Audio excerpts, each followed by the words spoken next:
She turns the tap for a glass of water, and the pipe answers with a cough instead. A sputter, a hiss, then a thin stream that dies while she watches. The power has been out for 2 days. She thought that was the emergency. The emergency is just arriving. No city tells its people the truth about water. When the grid dies, the pumps die and the clock starts. 72 hours. That's how long her city has before thirst becomes more dangerous than anything outside. This is what actually happens when the water stops, hour by hour, and the handful of moves that decide who stays healthy. Here is the part almost nobody knows. City water doesn't come from the tap, it comes from electricity. Pumps lift it, towers hold it, and gravity spins it. When the pumps stop, the towers become a countdown. A full tower buys a city 6 hours, maybe 12 if nobody panics. Everybody panics. Because the moment the taps sputter, every household opens every valve to see what's wrong, and the towers bleed out. She doesn't know any of this yet, but the woman across the hall does, and her bathtub is already full. The tub trick is the cheapest insurance on Earth. 100 liters captured in the last minutes of pressure. Every container counts in that window. Pots, bottles, the washing machine drum, anything that holds a liter. By the time she thinks of it, the tap gives her half a saucepan, then air. Hour 6, the last neighborhoods on high ground lose pressure, and 400,000 people share one thought. The stores, and this is where the water crisis stops being about plumbing and starts being about people. By hour 12, there is not one bottle of water for sale in the entire city, not one. The bottled water aisle holds about 1 day of a city's thirst. It was gone before most people felt thirsty. She gets there at hour 13 with cash in hand, and walks back out with a bag of ice and a bottle of tonic. Now the math, a body needs 3 liters a day to stay healthy.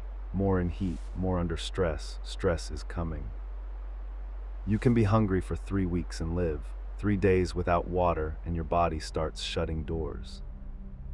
Day 1 of thirst is a headache. Day 2 is dizziness and a heart that runs too fast for no reason. Day 3 is confusion, and confused people make the mistakes that end them long before the thirst does. The toilets stop on day 1 too, and sanitation, not thirst, is what historically empties cities. Within 2 days, people are dipping buckets into fountains, rivers, and swimming pools. Pool water is full of chemicals. River water below a city is full of everything the city just flushed. And this is the trap that gets more people than empty shelves ever will, drinking bad water because it looks clear. Clear is not clean. The organisms that ruin a human gut are invisible, and after the collapse there is no pharmacy. History keeps the receipts. After every major disaster, waterborne sickness ends more lives than the disaster itself. A stomach bug is a bad week when you have a toilet, a pharmacy, and unlimited clean fluids. With none of those, the same bug empties your body of the one thing you cannot replace: water. So the first rule of the dry days is brutal. Every drop that touches your lips gets boiled or treated, every single one.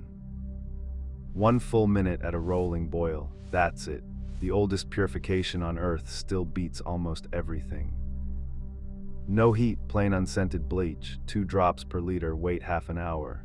It tastes like a swimming pool and saves your life. She learns this from the woman across the hall, the one with the full bathtub and the calm hands. Rule 2, water for drinking gets separated from water for washing, and nothing ever crosses the line. Rule 3, hands. In a dry city, dirty hands are the delivery system for everything that wants you sick. Meanwhile, in a quiet apartment 2 streets over, a family is living a different week entirely. They stored 1 crate of bottled water per person per week years ago. It cost less than a pizza night. They have a filter that turns a muddy puddle into a drink, a tube, a cartridge, no batteries. And they have a rain plan. One tarp, one barrel, and every storm becomes a delivery. But the most important thing they store is silence. Nobody in the building knows what they have. Because in a thirsty city, a rumor of water travels faster than a siren, and it brings company. They fill their containers at night. They carry them in laundry bags. They pour with the blinds down. Quiet generosity, chosen by them on their terms, never visible wealth. The difference matters when the taps are dry. By day 3, she knows the rules. Now she needs sources, and the city is full of them if you know where to look. Source 1 is sitting in her own apartment, the water heater, 40 to 80 liters of clean water already paid for. Open a hot tap first to break the vacuum, then drain it from the valve at the bottom. Most people never think of it. Source 2, the toilet tank, not the bowl, the tank on the wall. If it's free of cleaning tablets, it's water.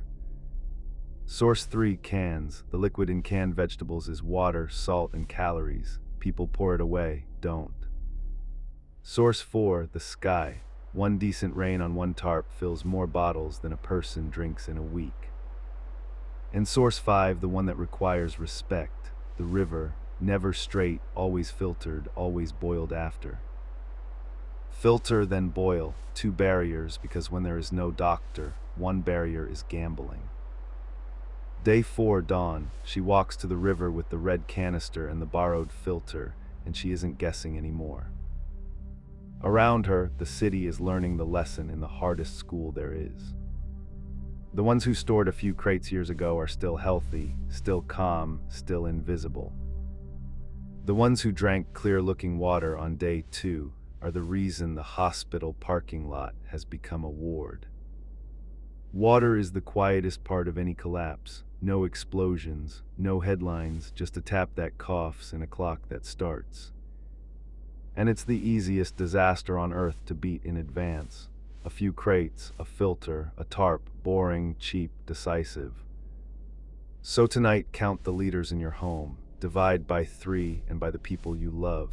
That number is your deadline. Because the pumps in your city are running on the grid right now, and the tower up the hill holds 6 hours.